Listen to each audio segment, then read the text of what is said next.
There is no problem.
Good afternoon, everyone, and thanks so much for being here with us.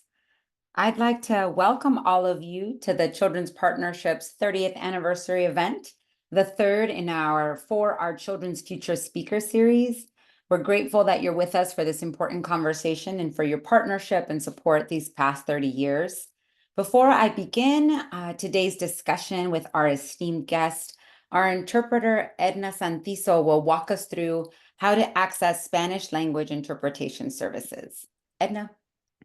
Thank you. And hello, everyone. I'm going to be providing instructions on how to access interpretation. I'll do that first in Spanish and I'll follow in English. Thank you. Hola a todas y todos. Buenas tardes. En un segundito van a ver en la parte baja de su pantalla, si están en una computadora, un icono que dice interpretación.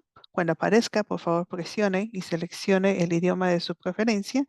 Y también mute original audio o silenciar el audio original. Si está en una tableta o un teléfono, en donde están los 3 puntos o donde dice más, presione, seleccione Language Interpretation, el idioma de su preferencia, y también mute original audio.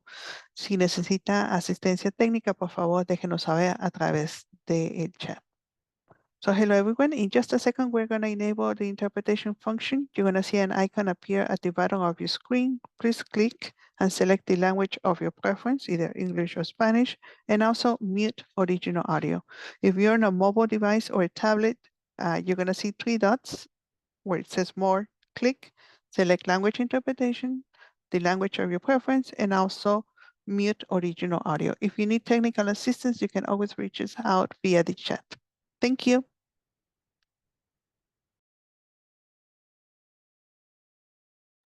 Thank you, Edna. Gracias, Edna. Again, my name is Mayra Alvarez, and I am the president of the Children's Partnership. A few announcements. A recording of this webinar will be shared after the event. If you have a question, please drop it in the Zoom Q&A box. There will be an audience Q&A portion at the end of the webinar. For closed captioning, please click the live transcript button from the in-meeting Zoom toolbar and select one of the options from the menu. Before we get this virtual conversation started, the Children's Partnership wants to say a few comments. First, that we are inclusive of all people and perspectives, except for hate. We do not tolerate racist, transphobic, homophobic, xenophobic, misogynistic, or malicious comments. And we will remove and report anyone who feels the need to disrupt the growth and peace of this space. Our objective is to hold today's conversation in a space where all people are safe and welcomed. Again, thank you for being with us and being part of this community.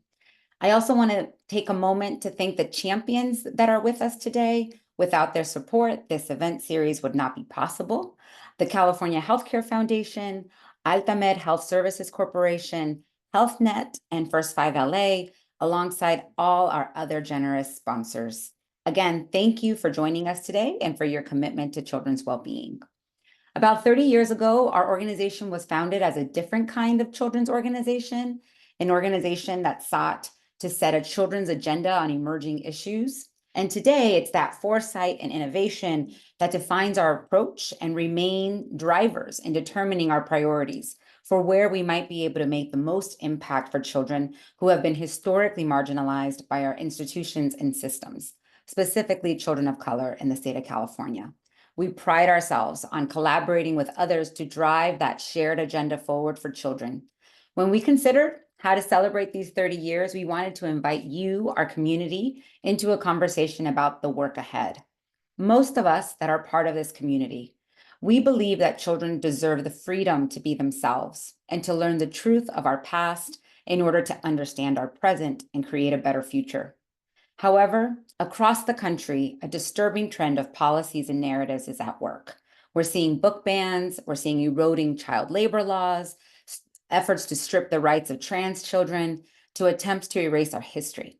These attacks on our children may take many forms, but they are all harming our children's safety, their mental health, their education, and it's hindering growth and opportunity for millions, particularly children of color, those in immigrant communities, LGBTQ children, and children who live in deep poverty. Many may refer to these as culture wars, but they are really questions that speak to the core of who we are as leaders, as parents, as community members, and most importantly, who we want to be. As a Californian, I am proud to be part of a state that has made an important statement to the nation and the world about who we are, especially as we consider the last 30 years and the progress we have made to undergo significant social and political evolution. I am so excited that today's session of our speaker series will delve deeper into that evolution and how it allows for greater commitment to the health of our children. Before our conversation with our esteemed guest, Commissioner Lara, I am excited to share a short documentary film about California's journey toward Health for All that was created with our partners at Jonas & Company and a wonderful advisory council of experts. Health for All is the successful campaign to make healthcare coverage accessible for all Californians, regardless of immigration status, and it went into full effect in January of this year. We'd like to thank the California Endowment for their support of this storytelling project. The video is in English, but if you are listening in Spanish, please turn on closed captions in the Zoom menu.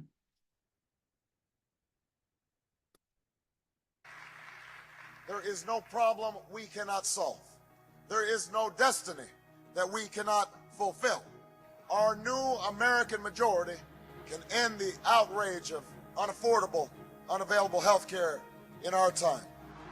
President Obama will sign historic health care reform legislation passed by Congress. That our generation is able to succeed in passing this reform is a testament to the persistence and the character of the American people who championed this cause, who mobilized, who organized, who believed that people who love this country can change it. We are done. It was a historic moment. Unprecedented levels of healthcare coverage in this country. Millions of people now finally eligible to sign up. But the undocumented, specifically, and many immigrant families were left out. We did not have primary care doctors. We didn't know where we could go get care. Our options for healthcare were just so limited.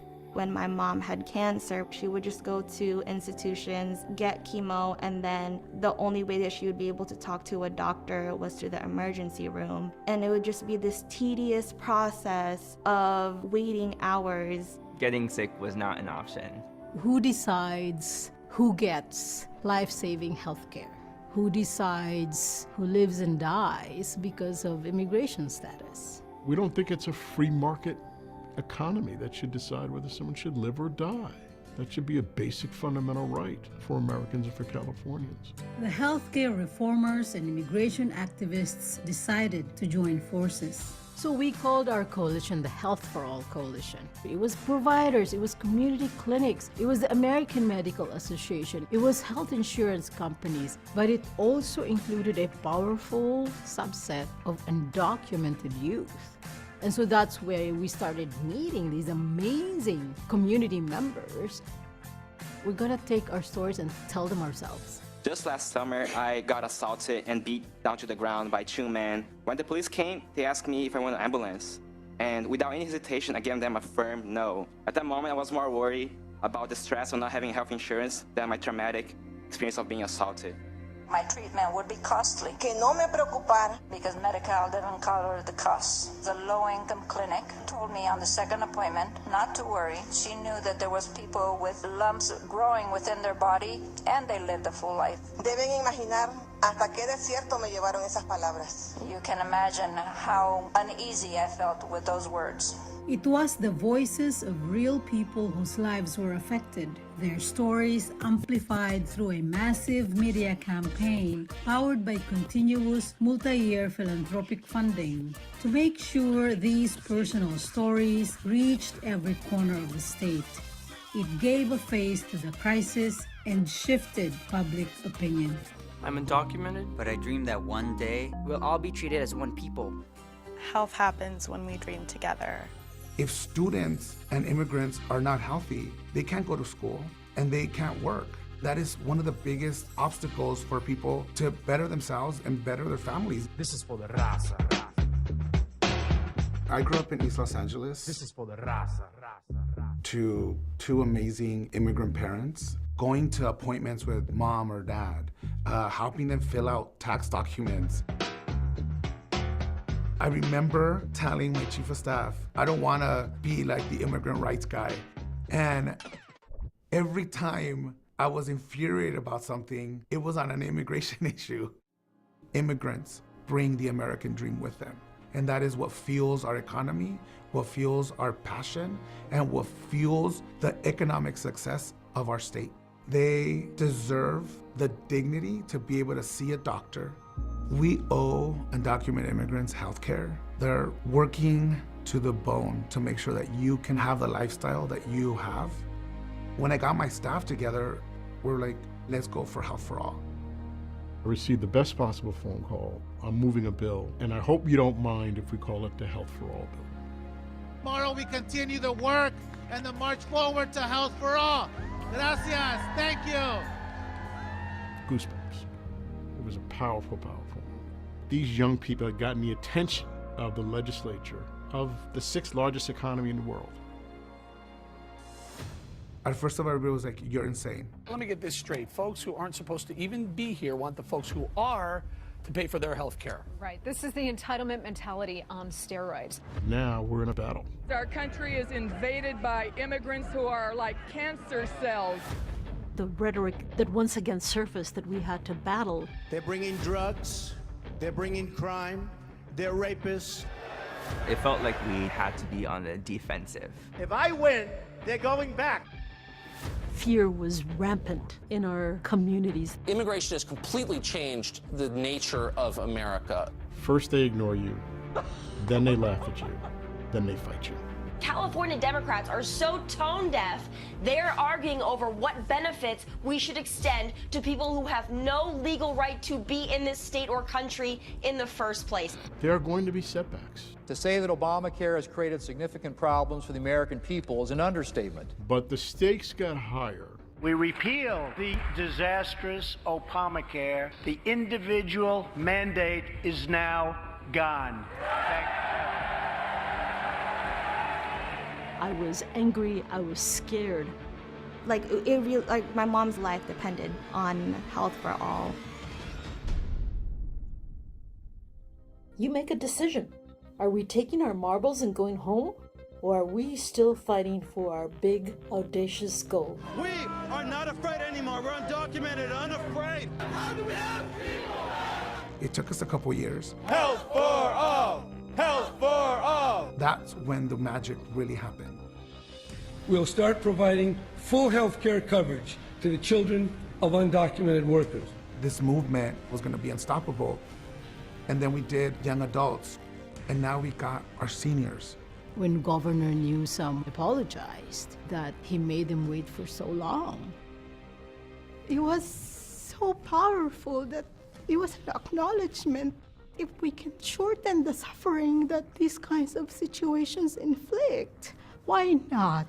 Starting Monday, undocumented immigrants will qualify for health insurance in the state. More people are covered in the state of California than before. The undocumented now have a pathway into Medi-Cal and other public sources of funding. The passing of Medi-Cal coverage for all Californians. All Californians. But the job's not done. The expansion will still leave out about 500,000 Californians who are undocumented but make too much money to qualify for Medi-Cal. So this work is never done. We're up for the challenge. We've tasted victory. We've been beat up as well, and we're ready for the fight. The only way to honor the lives of those who have died is to make sure that this thing succeeds. The next chapter needs to be written. We're moving in the right direction.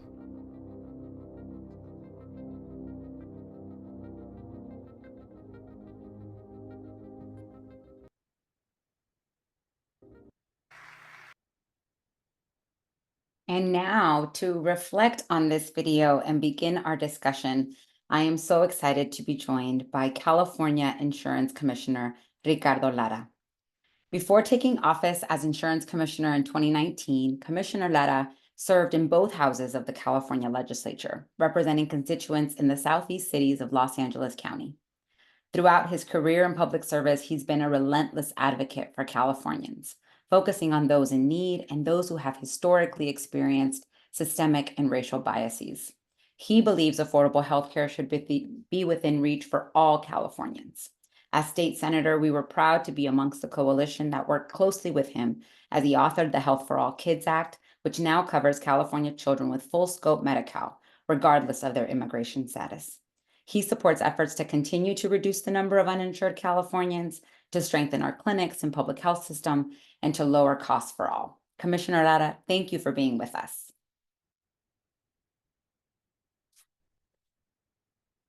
I think you're on mute. I see you. Now you have me crying. I wasn't expecting the video. What do you want me to say? I'm telling you, it's interesting because you're in a room right now full of advocates who believe in the cause to fight for our kids, whether professionally or personally, right? And I'm curious, as you reflect on that video, as you get emotional, as we all do, those of us that have seen this video, I'm going to just start with a really basic overall question. What does Health4All mean for California's kids? Oh my God, I can't even talk. That means absolutely everything. And we were those kids. Hearing those amazing advocates and being in the Senate floor, in the committees talking about these issues and seeing the brave young men and women who were so much courageous than I would have ever been to go before a legislative body and put themselves out there is amazing. It really embodies the courage that we have as children of immigrants and the responsibility that we have. Oh my God, I gotta stop. Okay, get together. Don't have to. And it's just like, I was that kid. We were those kids. I always talk about how it was a bit traumatizing having to be that communicator and that link to mainstream culture for our immigrant parents. But I think those are the skills that I obtained to actually be a statewide leader now. It's the same feel, it's the confidence that it gives me to walk into a room and be the only person there, no matter where in the world I'm at, and proudly represent California unapologetically, proud of our values, of what we stand for. And to be able to now finally give full scope Medi-Cal to all our community, and hopefully, we finally get to a point where the Affordable Care Act allows for undocumented immigrants to pay into the system to capture those folks, which is something that was a reason why I ran for insurance commissioner, to finish that loop. It's everything. In such time of hate and rhetoric, videos like this is like, okay, I'm ready to go fight. Like, I'm ready to do this another 24 years. It's you need these reminders. And so this is kudos to like the Children's Partnership that's protecting our kids. That I wish we had a children's partnership when I was a kid, right? We were just navigating the world, trying to figure it out. And so I'm just proud. I had no idea I was gonna be this emotional.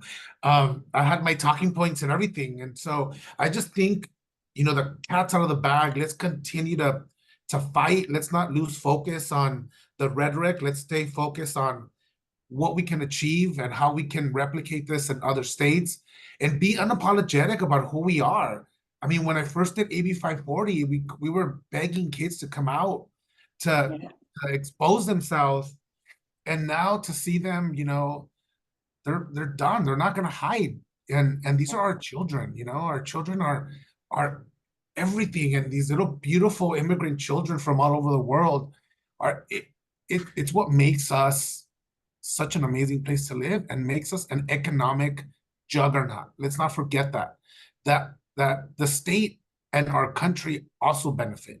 Just as we work ourselves to the bone and our parents work 3-4 jobs, well, that helps the economy, and we can't shy away from that. And so it was amazing to be able to deliver that. And I just, think of little Ricardo back in the day, who was one of the biggest conversations that I ever heard between my mom and dad, were them fighting about how they were going to pay healthcare bills. And that's the same energy that I took to this fight. And kids should not be worried about these things. Our immigrant kids should not be worried about how they're going to pay, how their parents are going to pay bills. They should be worried about recess, about their favorite subject in school, about, I don't know, the latest trends. I have no idea. But, they shouldn't be worried about how they're going to, or the fact that they can't go to a summer camp because they don't have insurance, or science camp, which is one of the things that a young girl told me, like, now I could go to science camp in Florida because I have insurance. These little things that we never thought about, that open doors. It's just a beautiful thing to see that we were able to accomplish that. And that is in honor of all those children and those families that come and sacrifice absolutely everything. Absolutely, Commissioner. I could not agree more. And we all owe you a great deal of debt for the leadership that you brought and the work that you did with your colleagues. We were so proud to be part of a coalition of immigrant justice organizations and health organizations, really bringing that fight. But you said something that's really important. You said this idea that you were begging people to come forward with stories, and that has changed and it's evolved, that people are unafraid. They're undocumented and unafraid and really stepping into their power. So much of our advocacy at our organization, we try to center that wisdom and leadership of communities, the strengths that our culture brings, and how we can put that forward. That like that saying, those closest to the problem are closest to the solution, right?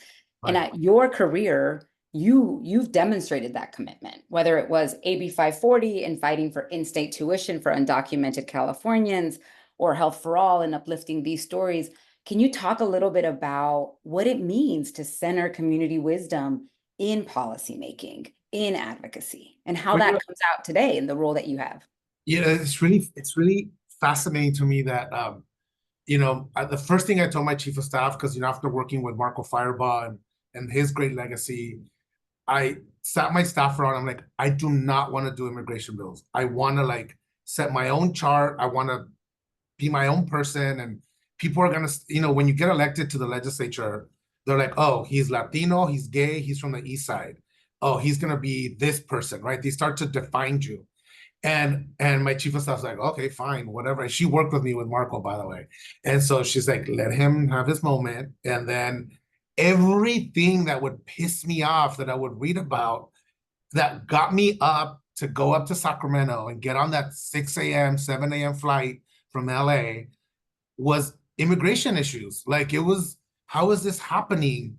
And so I said, why am I, clearly the universe is sending me these messages that this is what I'm supposed to be doing.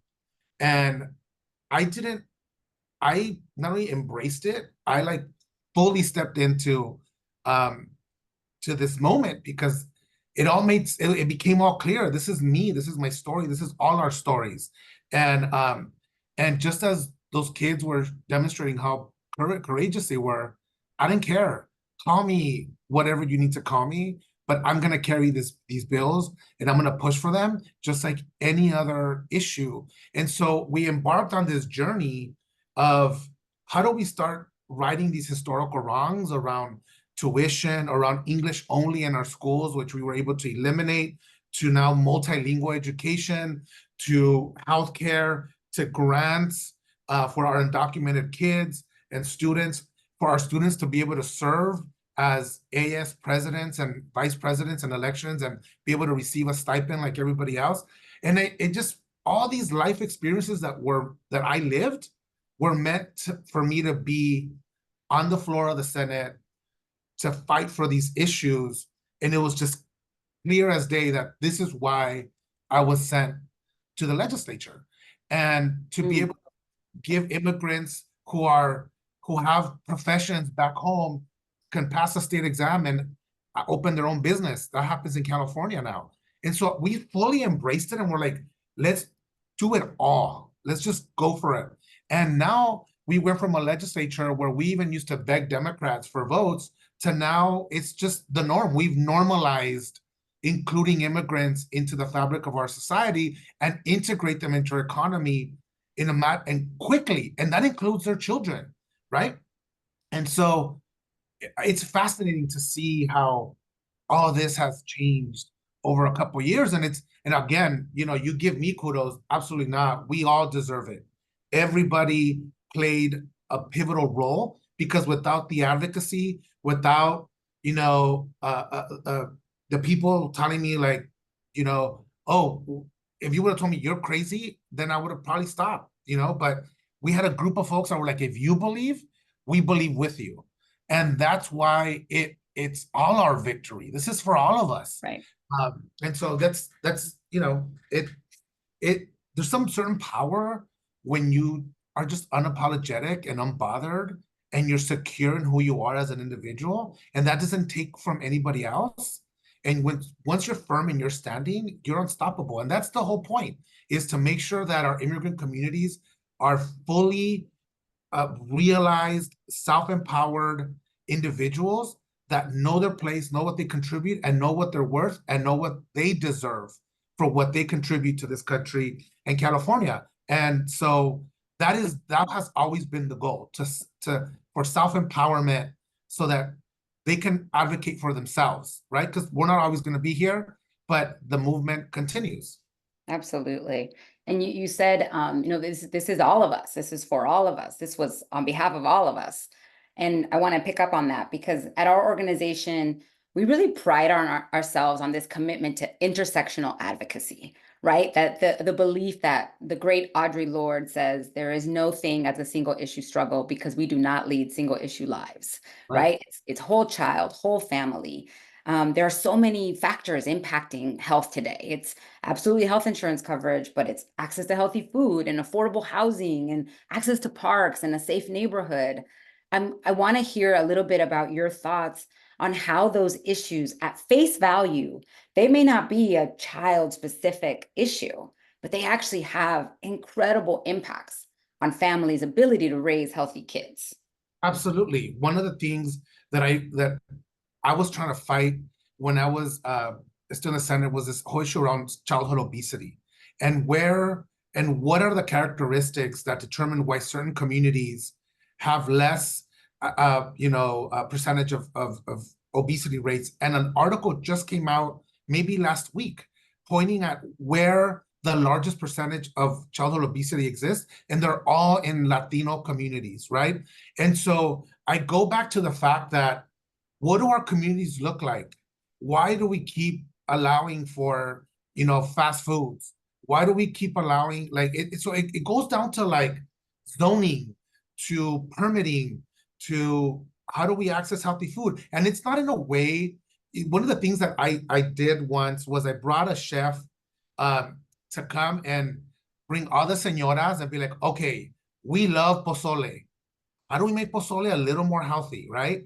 And we're gonna use the neighborhood markets in your community. We're not gonna take you to a Whole Foods. We're not gonna take you to, in your community, how can you modify your recipes so that we're not telling you not to eat your delicious food, but we're telling you how to modify it, right? So it's not like you're not castigating people, you're not casting judgment, you're just giving tools so that children ultimately, we lessen their obesity rates. You look at obesity rates, you look at, our neighborhood schools, access to parks. It is all connected to this child.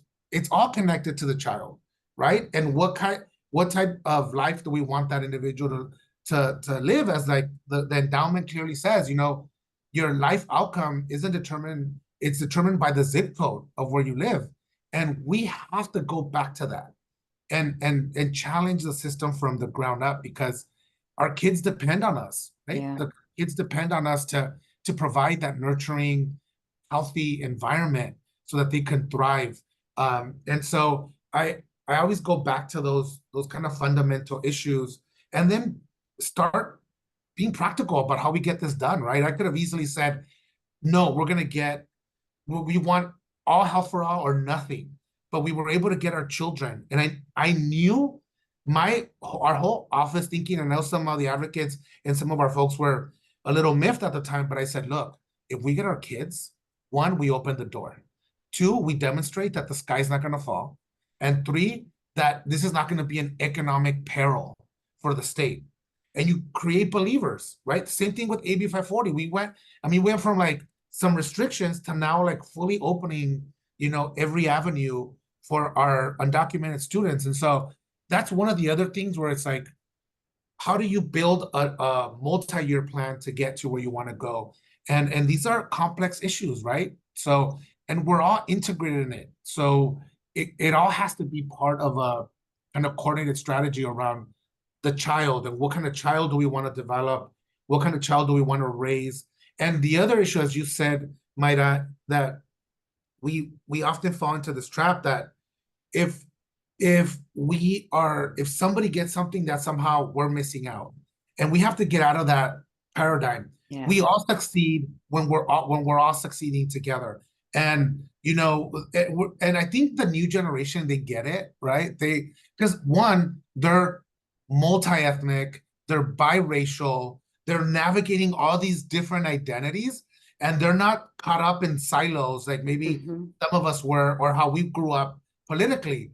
And so it brings me joy to see another community succeed. It brings me joy to see other communities, because you know what? That opens the door for another group to one day go in. And so we're all connected, and we're all in this kind of, struggle and fight together. And so this is the beauty about our country. I mean, look, we're not perfect by any means, but look at what we were able to accomplish here in California.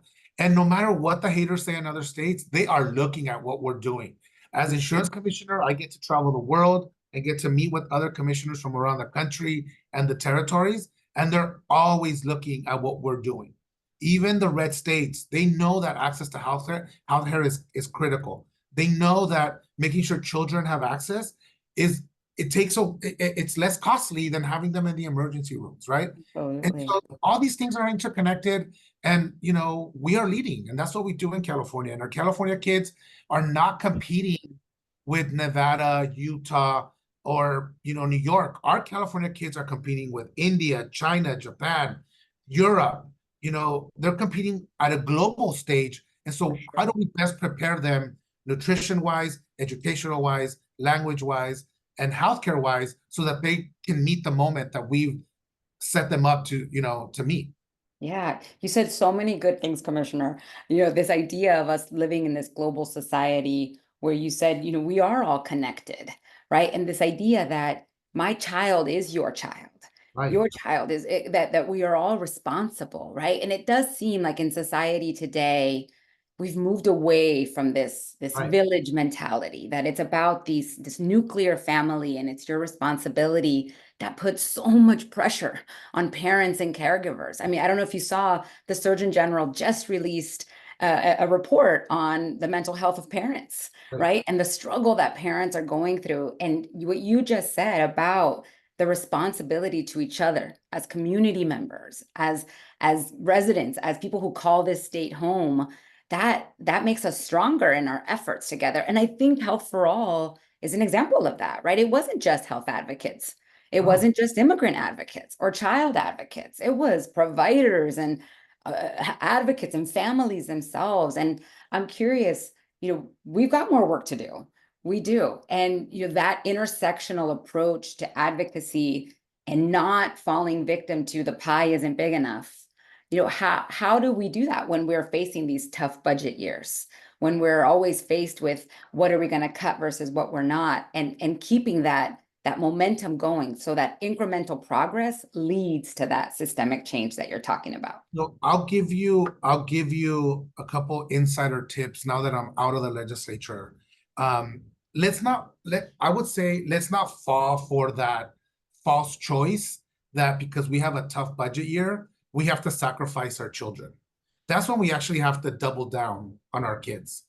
My biggest pet peeve is the first thing that we were cut when there was a budget cut was education or safety net programs. Well, if there's a budget crisis in the state, who's going to suffer the most? People that need these programs, right? And so why not double down? And again, attitude shift if we create a powerful coalition. If they know, and by I mean legislators know, that you cannot mess with certain parts of the budget, just like you can't mess with what some of the rich people want or some of the rich funders want. Even some of these advocacy, I'm not going to name names, but some of these really wealthy advocacies that have access to power, they don't care if it's a budget crisis. They're my stuff's going to get funded no matter what.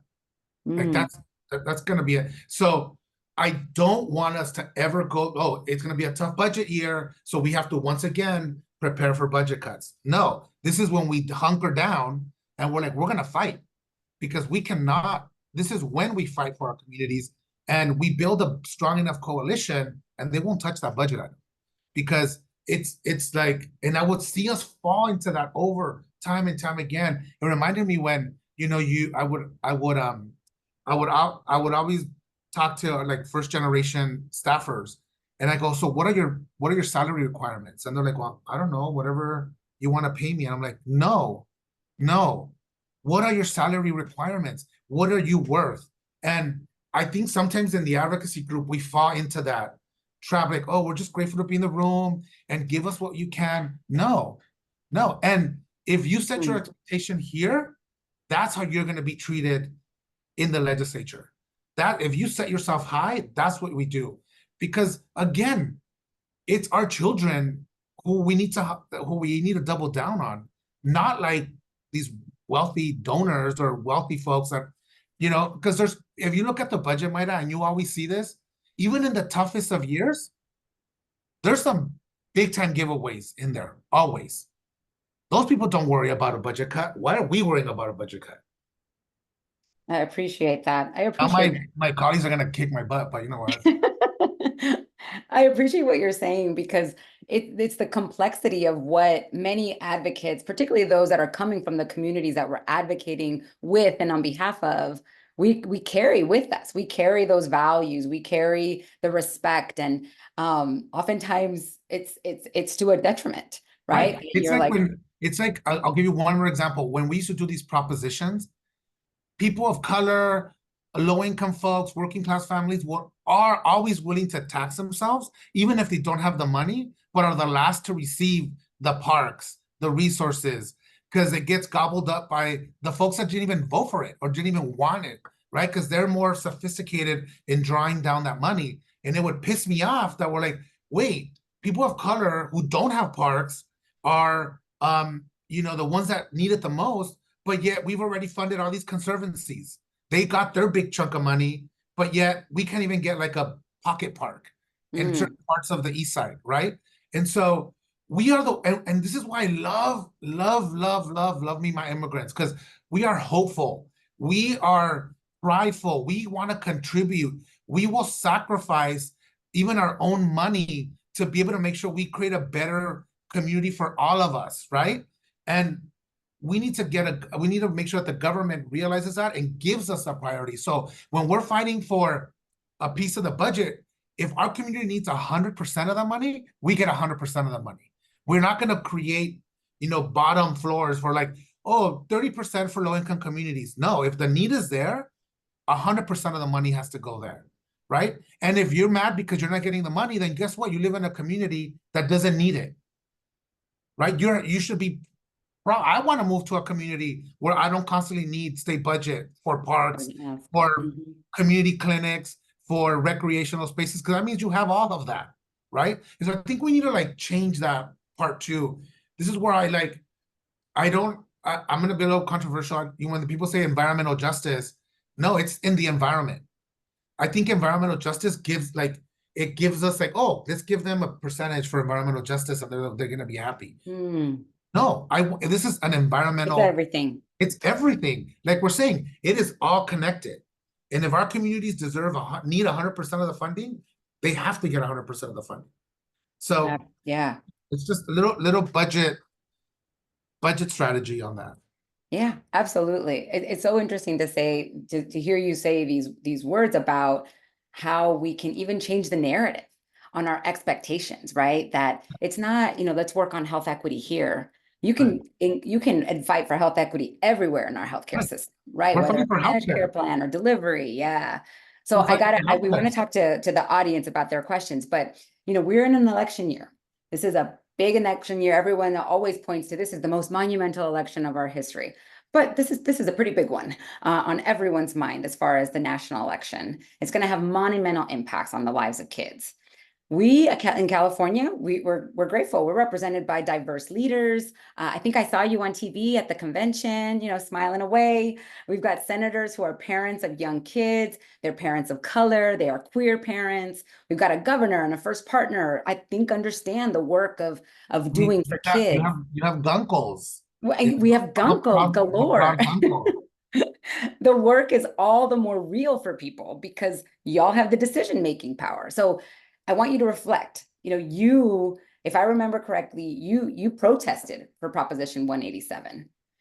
And you then have been a champion for Health4All. You've seen this 30-year trajectory. What are the lessons that we can take from California to that national level when we are worried about the state of our country, but there is hope in what California has done? I always say, I talk to my colleagues in other states that are and communities as I've talked to folks out in Georgia, in just rural parts of the country, Latinos, Mixtecos from El Salvador, Guatemala, who are scared. And I say, look, California in the 90s was where the US is now. Let's not forget that in the 90s, we were one of the most anti-everything states. And that those kids were the ones who transformed the policies in this country. And I tell them, your kids one day are going to be the Georgia doctors, the Georgia state senator, the attorney general of Alabama, of Nebraska.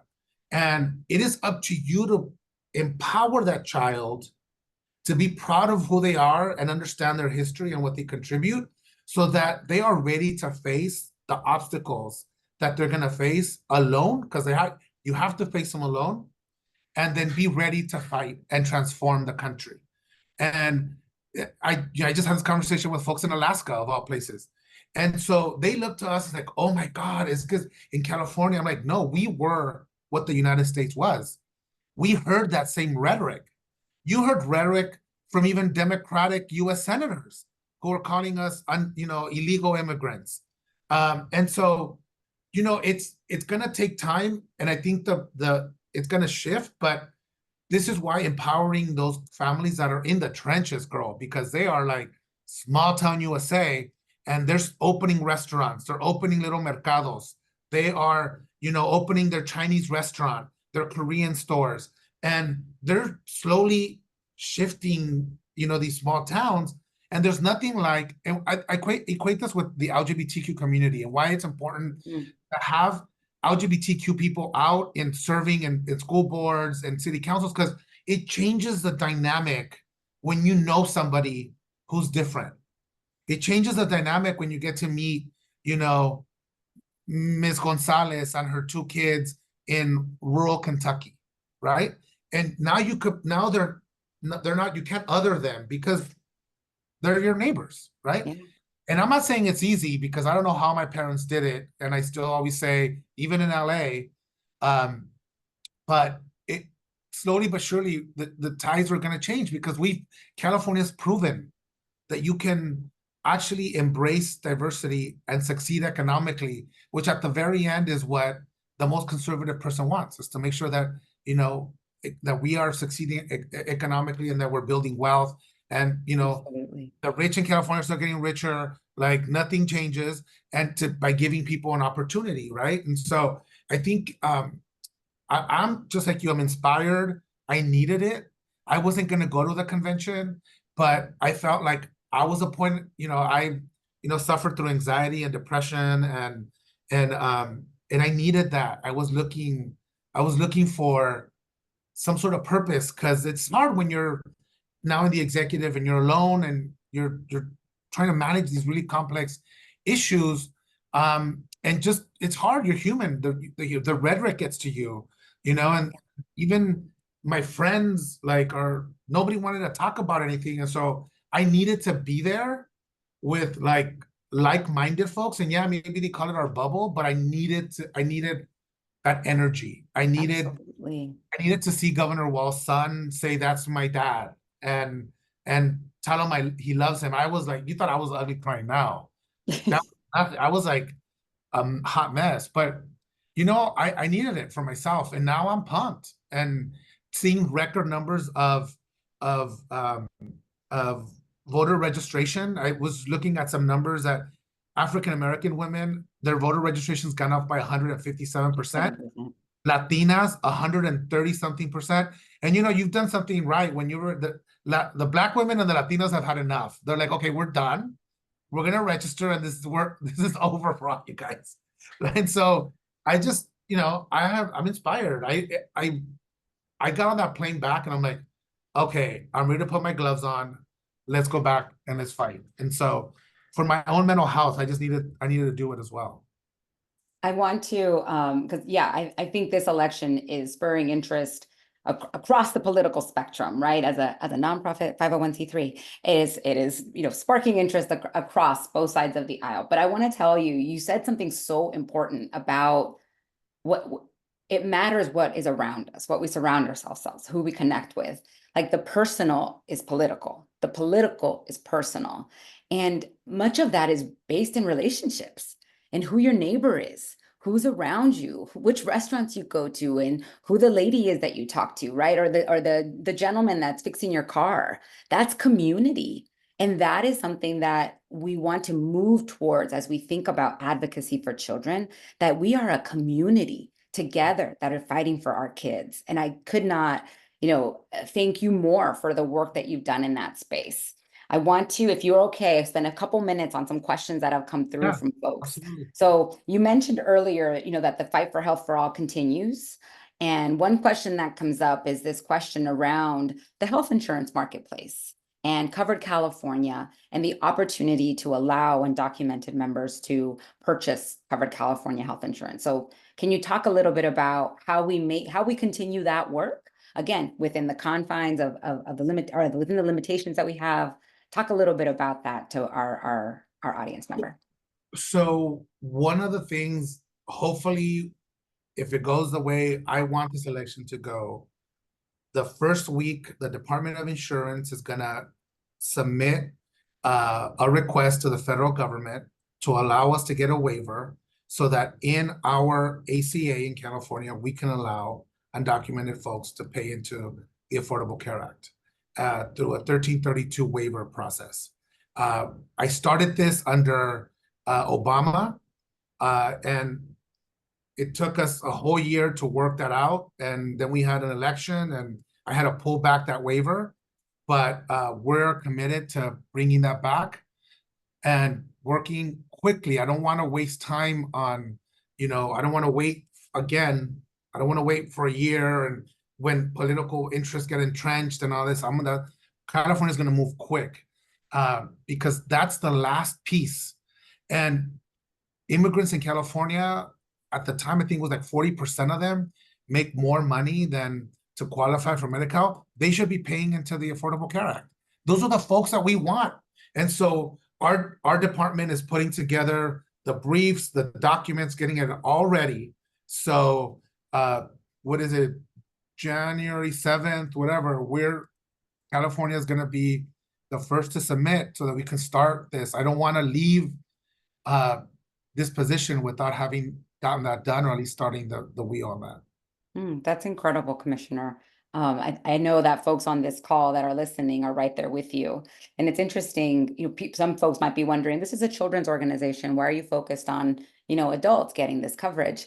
And we know that when adults have health insurance coverage, that kid is more likely to be covered as well. There is research, it's called the welcome mat effect, that tells us families are covered, that kid's going to be more likely to be covered. This healthy is parents, healthy kids. Yes. Healthy grandma, healthy kids. Healthy families, healthy kids. Exactly. And I love, thank you for sharing about, even your own mental health struggles, because as we've seen from the pandemic and even before the pandemic, there's a youth mental health crisis that disproportionately impacts our kids of color, our Black girls, our Latinas. And this is an opportunity to give them tools and resources to support just that. So absolutely, I love that piece. The other part that's come up is thinking through, especially, in certain parts of the state of California that are more reflective of other parts of this country, that are more conservative, that may not be as progressive as some of our urban areas, and the work that we have to do to build those relationships, like you said, and where there's opportunity to move the needle when it comes to issues around LGBTQ young people, issues around immigrant communities. Again, regardless of the way the election goes, these conversations and struggles are going to continue. It's clear. And what sort of work and responsibility do we have to do that, particularly in our more rural and conservative areas here in California? Which I know them very well because they tend to be the ones that are hit by fires. And I walked into some of these communities in the Sierras that are like, who are you? And I'm like, I'm your insurance commissioner. And they're like, what? And, to those folks in those communities really doing the work, you'll be surprised to know that some of my best friends in the legislature are some of the most conservative Republicans. I can always, in a respectful way, and I think it was just the way my mom taught me, it's like, you can find something that you relate with somebody. And start there. Find a little nugget and, not getting preachy, but then just you get to know each other, because you know what? That same fear they have is the same fear I used to have of them. And then you realize, wait, we have more in common. I think we've lost that. I think we're just so comfortable like being in our corners, and we're just so comfortable just like I don't want to talk to you, and like we don't have to talk. But but folks in the partnership, folks that do advocacy, that really want to leave some lasting change, we have to do that work.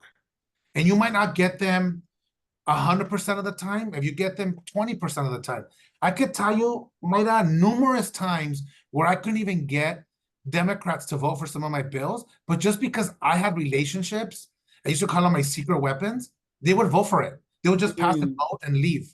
And I'm like, one time I got a really big immigrant bill by one vote, and Republican from Bakersfield.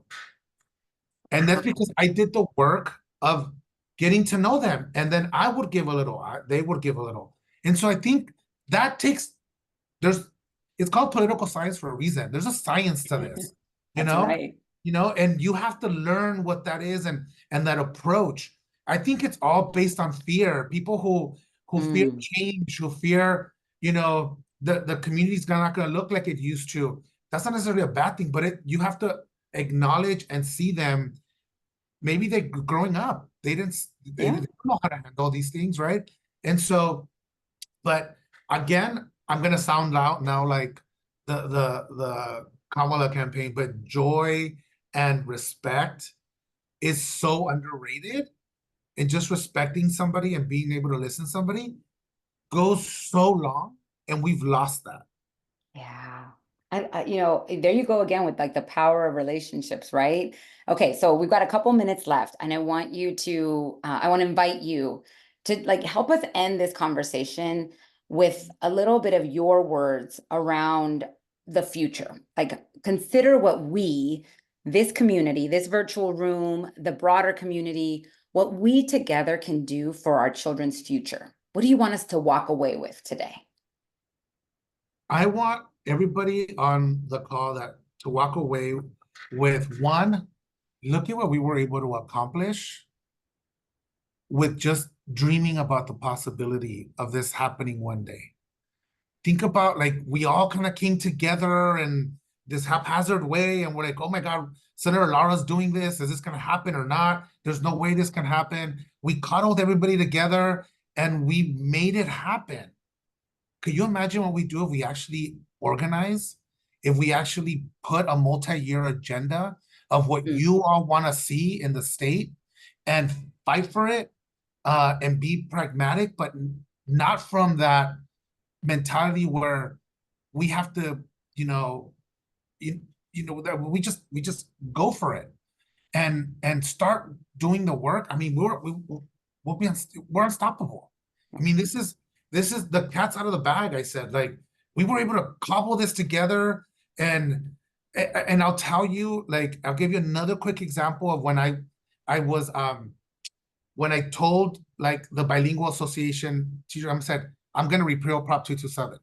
I'm going to repeal English only in California in our public schools. And they're like, oh my God, we've already tried doing this. We lost 2 years in a row, blah, blah, blah. And I'm like, no, I'm going to do it. And let's not delve on like what happened in the past, and let's go for it. What do we have to lose? And we really lost. And we were able to repeal it. The proposition ended up being the most voted on proposition with 70% of the vote. And we were able to introduce multilingual education on our public schools. I mean, and so it's like, think about if we actually were intentional about the changes that we want to make. And so I'll say, create a clear pathway of what you want to accomplish in the next year, in the next couple of years, build that out and go for it.